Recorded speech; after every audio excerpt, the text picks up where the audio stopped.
मराठा राज्य एवं राज्य संघ। शिवाजी 1627 ईस्वी से 1680 ईस्वी तक। 20 अप्रैल 1627 को शिवाजी का जन्म हुआ। शिवाजी के पिता शाहजी भोसले थे।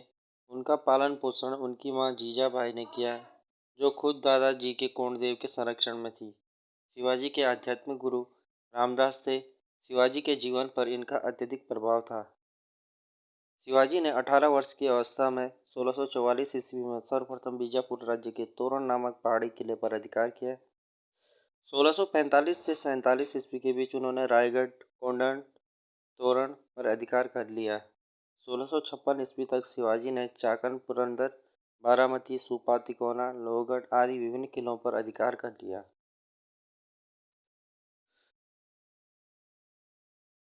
1656 में शिवाजी की महत्वपूर्ण विजय जावली के विरुद्ध थी।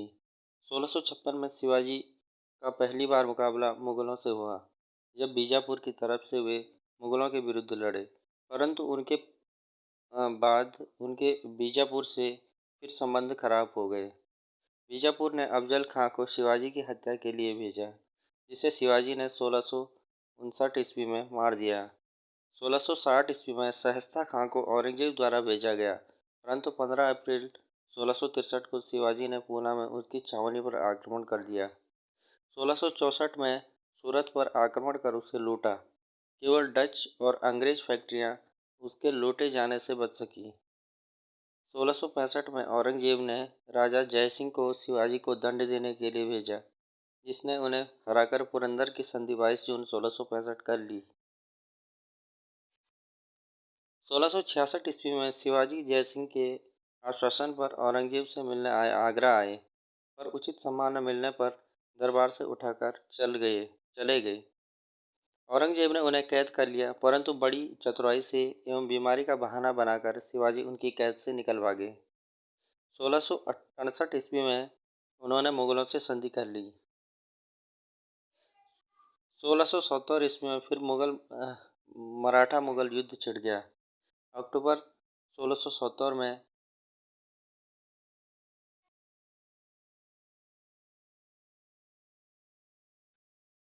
1670 में फिर मराठा मुगल युद्ध छिड़ गया।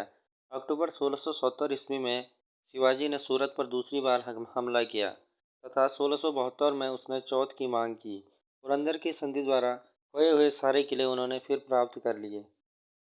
16 जून 1674 को शिवाजी ने रायगढ़ में अपना राज्याभिषेक किया और छत्रपति की उपाधि धारण की। राज्याभिषेक के 2 ही वर्षों के बाद शिवाजी ने कर्नाटक में तंजौर तक अपना प्रभुत्व स्थापित कर लिया। शिवाजी का संघर्ष जंजीरा टापू के सीदियों से भी हुआ, जिसके लिए उन्होंने नौसेना का निर्माण किया, परंतु उसमें उन्हें सफलता नहीं मिली। 30 अप्रैल 1680 को शिवाजी की मृत्यु हो गई। प्रशासन। शिवाजी की प्रशासन व्यवस्था अधिकांशतः दक्कन की सल्तनतों से ली गई थी, जिसके शीर्ष पर छत्रपति होता था। छत्रपति संपूर्ण प्रभुत्व संपन्न निरंकुश शासक था। अंतिम कानून निर्माता, प्रशासकीय प्रधान, न्यायाधीश और सेनापति था। शासन का वास्तविक संचालन अष्टप्रधान नामक 8 मंत्री करते थे, जिनके कार्य राजा को परामर्श देना मात्र था। प्रत्येक मंत्री राजा के प्रति उत्तरदायी था। वे 8 मंत्री थे: पेशवा, प्रधानमंत्री, राज्य की भलाई व हितों की देखभाल करना, राजा की मोहर के नीचे उसकी मोहरें लगती थी। आमात्य या मजूमदार वित्त मंत्री होता था। वाग्या नतीस अथवा मंत्री राजा के कार्यों तथा दरबार के प्रतिदिन की कार्यवाहियों का विवरण रखता था। वर्तमान गृह मंत्री। शुरनवीस अथवा सचिव राजा का पत्र व्यवहार देखना। सुमंत अथवा दवीर यह विदेश मंत्री होता था। सेनापति अथवा सर या नौबत सेना की भर्ती, संगठन, रसद आदि का प्रबंध करना उसके प्रमुख कार्य थे। पंडित राव धार्मिक दान तथा अन्य सभी धार्मिक मामले देखता था। न्यायाधीश वह प्रधान न्यायाधीश होता था राजा के बाद।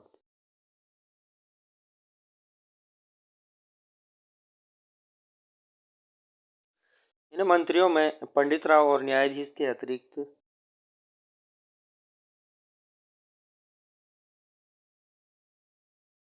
के अतिरिक्त सभी मंत्रियों को अपने सैनिक कर्तव्यों के अतिरिक्त सैनिक कमान संभालनी पड़ती थी। चिटनीस एवं मुंशी भी महत्वपूर्ण अधिकारी थे, जो एक प्रकार के सचिव का कार्य करते थे। सेना। शिवाजी ने एक नियमित तथा स्थायी सेना रखी। सेना का मुख्य भाग पैदल और घुड़सवार सेना थी। घुड़सवार दो प्रकार के होते थे। बरगीर ये घुड़सवार सैनिक थे। इन्हें राज्य की ओर से वेतन तथा अस्त्र शस्त्र एवं घोड़े प्रदान किया जाता था। सिलेहदार ये स्वतंत्र सैनिक थे, जो अपना अस्त्र शस्त्र खुद रखते थे। 25 अश्वारोहियों की एक इकाई होती थी। 25 घुड़सवार एक हवलदार के तहत होते थे। 5 हवलदार एक जुमलादार के तहत होते थे। 10 जुमलादार एक हजारी के तहत होते थे। एक हजारी के ऊपर पंच हजारी तथा सर-ए-नौबत के पद थे। सर-ए-नौबत घुड़सवारों का एक सर्वोच्च सेनापति होता था। शिवाजी की सेना में मुसलमान सैनिक भी होते थे।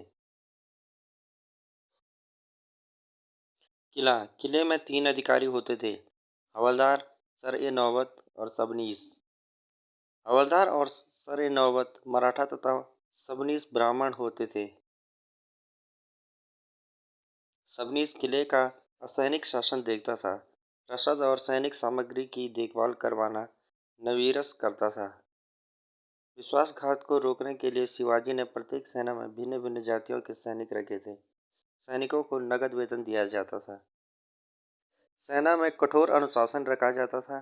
शिवाजी ने कोलावा में एक बड़ा जहाजी बेड़ा भी बनाया, जो 2 कमान में बटी हुई थी। एक दरिया सारंग मुसलमान और दूसरी नायक हिंदू के अधीन रहती थी। राजस्व व्यवस्था। शिवाजी की राजस्व व्यवस्था मलिक अंबर द्वारा अपनाई गई रैयतवाड़ी प्रथा पर आधारित थी। शिवाजी ने भूमि को ठेके पर देने की प्रथा को त्याग दिया। भूमि की पैमाइश के आधार पर उत्पादन का अनुमान लगाया जाता था तथा किसान से लगान निर्धारण किया जाता था। वह केंद्रीय अधिकारी द्वारा एकत्र किया जाता था। प्रारंभ में उपज का 33% लगान के रूप में मांगा गया, परंतु बाद में करों तथा चुंगियों को उठा देने के पश्चात इसके बढ़ाकर 40% 2/5 भाग कर दिया गया। कृषकों को नकद अथवा अनाज किसी भी रूप में लगान देने की छूट थी और उन्हें कितना लगान देना है यह स्पष्ट रूप से पता होता था। राज्य कृषि को प्रोत्साहन देने के लिए तकावी ऋण देकर व बेकार भूमि पर खेती करने के लिए पहले कोई कर न लेकर प्रोत्साहित करते थे। चौथ एवं सरदेशमुखी।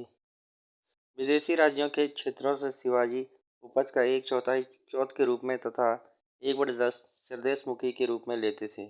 चौथ और सरदेशमुखी का 1/4 राजा के लिए होता था तथा शेष 3/4, जिसे मोकाशा या सरंजाम कहते हैं, सेना नायकों को सेना के रख रखाव के लिए दिया जाता था।